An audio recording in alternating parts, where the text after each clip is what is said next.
नमस्कार दोस्तों, मैं हार्दिक भारतीय। हमारे चैनल का नाम भी हार्दिक भारतीय। अगर आपको वीडियो अच्छा लगे लाइक करिए, कमेंट करिए, शेयर करिए और खास करके कमेंट करिए ताकि वीडियो को अच्छी रीच मिले। और यूट्यूब पे मेरा इसी नाम चैनल है, वहां भी आप सब्सक्राइब कर सकते हैं। दोस्तों चलो, दिल्ली तो बीजेपी वाले जीत गए। 10 साल से ज्यादा साल हो गए केजरीवाल का शासन था, उसकी बहुत बुरी हार हुई। अगर परसेंटेज के हिसाब से देखा जाए तो उतनी बुरी हार नहीं है, लेकिन सीट के हिसाब से उसकी बुरी हार हुई है। तो क्या अब दिल्ली में बदलाव होगा? दिल्ली में कुछ ऐसा होगा कि वहां की जनता को कुछ फायदा मिले? तो हाँ, होगा। मतलब वहां की जो भी सरकार बनेगी वो कुछ अपने हिसाब से नया करेगी कि नहीं, वो नहीं बता रहा हूं मैं। बस आपको ये उदाहरण के हिसाब से बताऊंगा कि केजरीवाल ने सिर्फ अपनी घृणा में और कोई भी क्रेडिट केंद्र को ना मिले उसके लिए जो चालें चली थी वो अब नहीं चलेगी। जैसे एक योजना लाई गई कि आपको सबको पता है कि दिल्ली में प्रदूषण बहुत होता है और वहां वाहनों की आवाजाही बहुत है, दूसरे राज्य के भी वाहन चलते हैं। तो उसको कम करने के लिए केंद्र ने रैपिड ट्रेन का एक प्रोजेक्ट लाए। तो रैपिड ट्रेन में आधा पैसा केंद्र को देना था, आधा पैसा राज्य को देना था। वही चीज यूपी में थी, यूपी से वो चलने वाली थी। तो यूपी में राज्य सरकार ने पैसा दे दिया, काम शुरू हो चुका था, केंद्र ने भी दे दिया। दिल्ली में भी केंद्र ने पैसा दे दिया, लेकिन राज्य सरकार पैसा नहीं दे रही थी।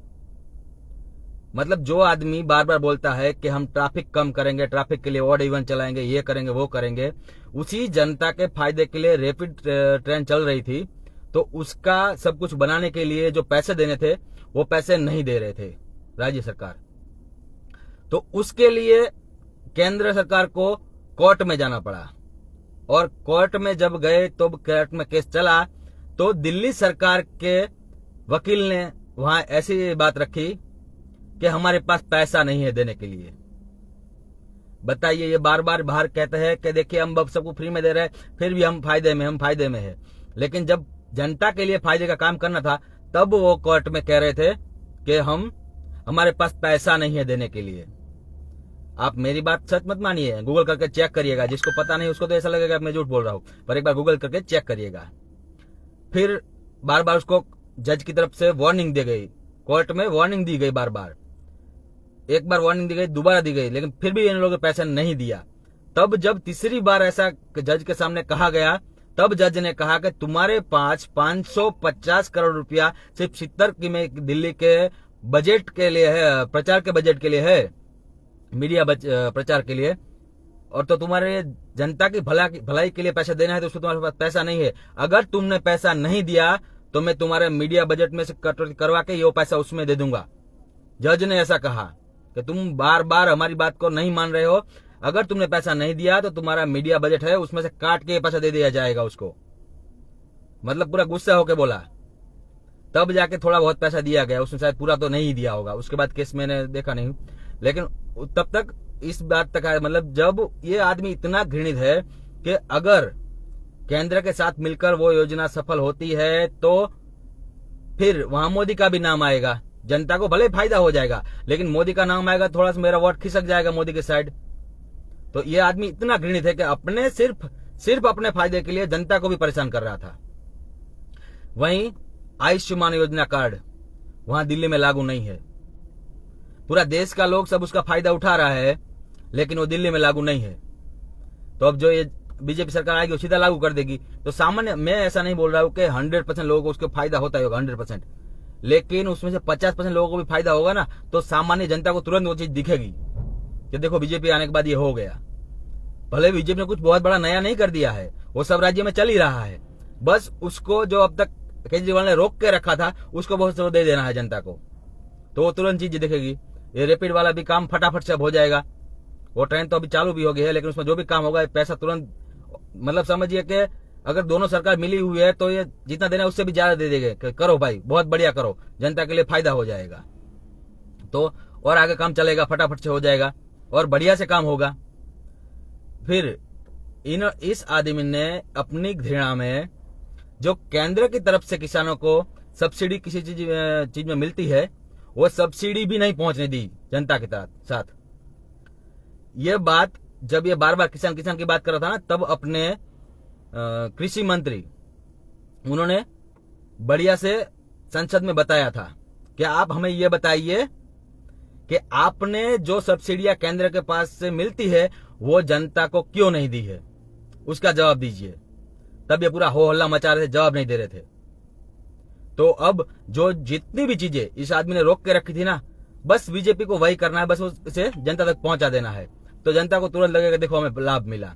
भले ही वो लाभ उनको पहले भी मिलता ही, चाहता केजरीवाल तो उसको वो भी मिलता है, जबकि केंद्र तो दे ही रही थी, इसको बस देना था। लेकिन केंद्र का चीज अगर वो पहुंचा था तो लोग बीजेपी को वोट देते, इसको वही डर था। फिर एक बार अभी स्वाति मालीवाल ने अभी चुनाव से पहले ही एक वीडियो जाहिर किया था कि आज नहीं 10 साल पहले जब कांग्रेस की सरकार थी दिल्ली में, तब से 50,000 फ्लैट, एक दो नहीं 50,000 फ्लैट नहीं मकान, 50,000 मकान के फ्लैट तैयार पड़े हैं 10 साल से गरीबों को देने के लिए। और इस आदमी ने अपनी घृणा में वो फ्लैट जनता को दिए ही नहीं, क्योंकि उसमें आधा पैसा केंद्र का लगा था और आधा पैसा राज्य का लगा था। तो अगर वो फ्लैट जनता को देता गरीब आदमी को, तो गरीब आदमी को तुरंत मोदी दिखता और वोट मोदी को भी जाते। पर यह आदमी वो चाहता ही नहीं था।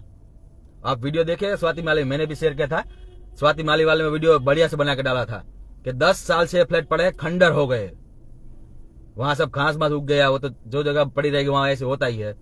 तो वो आदमी ने अपनी घृणा में सामान्य जनता तक वो चीज नहीं पहुंचने दी। तो बेस बीजेपी वालों को रिनोवेशन करके वो फ्लैट सबको पहुंचा देना है, तो तुरंत दिखेगा ये चीज। अभी हाल में मोदी जी ने भी ऐसे फ्लैट दिए हैं, तो ये फ्लैट अगर जनता तक पहुंचेंगे तो जनता को तुरंत काम दिखेगा। तो ऐसी बहुत सारी चीजें हैं जो केंद्र की तरफ से दी जा रही थी, पर ये आदमी जनता तक नहीं पहुंचने दे रहा था, क्योंकि केंद्र का भी नाम अच्छा लिया जाता, जनता केंद्र की तरफ भी थोड़ा झुका हो जाता, इसलिए इस आदमी ने ऐसा किया है। जिस लोगों को पता नहीं होगा उसको लगेगा मैं झूठ बोल रहा हूं, तो एक बार गूगल करिएगा, मेरी बात मत मानिए, आप गूगल करिए, मैं सच बोल रहा हूं झूठ आप गूगल करके चेक करिए। क्योंकि इस आदमी ने अपना मीडिया बजट का 550 करोड़ का पैकेज इतना बढ़िया से इस्तेमाल किया है कि जो सच्चाई थी वो बाहर आने ही नहीं दी। अब देखेगा, अब सब कुछ बाहर आएगा, अब सब कुछ बाहर आएगा। मीडिया को पैसा देना बंद हो जाएगा तो मीडिया भी अब दिखाना शुरू करेगी। अपने देश में मीडिया तटस्थ है ही नहीं, कोई भी मीडिया हो, चाहे कोई बीजेपी की तरफ झुकी है, कोई कांग्रेस की तरफ, कोई आपकी तरफ, सबके सब वही कर रहे हैं। जहां पैसा ज्यादा मिलेगा वहां कर रहे हैं, वो सबको पता ही है। तो अब जब पैसा मिलना बंद होगा ना, तो वो भी सब दिखाना शुरू करेंगे। तो अब बीजेपी कुछ नया करे या ना करे, पर सिर्फ केंद्र की तरफ से जो चीज मिल रही थी वही जनता को दे देंगी ना, तो जनता के लिए बहुत बड़ा हो जाएगा, बहुत बड़ा काम हो जाएगा। और अब बीजेपी को काम करके दिखाना ही पड़ेगा, उनके पास ऑप्शन ही नहीं है। क्योंकि ये ज्यादा बड़ा मार्जिन नहीं है, सीट का मार्जिन है, लेकिन परसेंटेज का मार्जिन देखें तो उतना बड़ा नहीं है, 3-4% का ही है। तो वो तो कभी भी कवर हो सकता है। अगर सही से बढ़िया से बीजेपी वाला काम नहीं करेंगे तो वो चीज तो मार्जिन को ये वापस कवर कर सकता है। इसलिए अब बीजेपी की तो काम करना ही पड़ेगा, और नहीं करेंगे तब भी हम बीजेपी पर भी सवाल उठाएंगे, उठाना ही पड़ेगा, सबको उठाना पड़ेगा। तो सबको, अगर वो काम नहीं करेंगे तो हम सवाल जरूर उठाएंगे, बीजेपी वाले भी दिल्ली में काम नहीं करेंगे तो। और जब हम सवाल नहीं उठाएंगे तो हमारे और दूसरे आम आदमी पार्टी वाले या तो कांग्रेस वाले को फर्क क्या रहेगा। बीजेपी समर्थक में इतना तो फर्क है कि जब भी वो अपना आदमी काम नहीं करेगा सवाल उठाना ही चाहिए। तो अब देखते हैं आगे क्या होता है। लेकिन अगर केंद्र की इतनी चीजें सिर्फ वो करेगी ना बीजेपी, तब भी वो जनता को काम दिखने लगेगा। जय जय हिंद।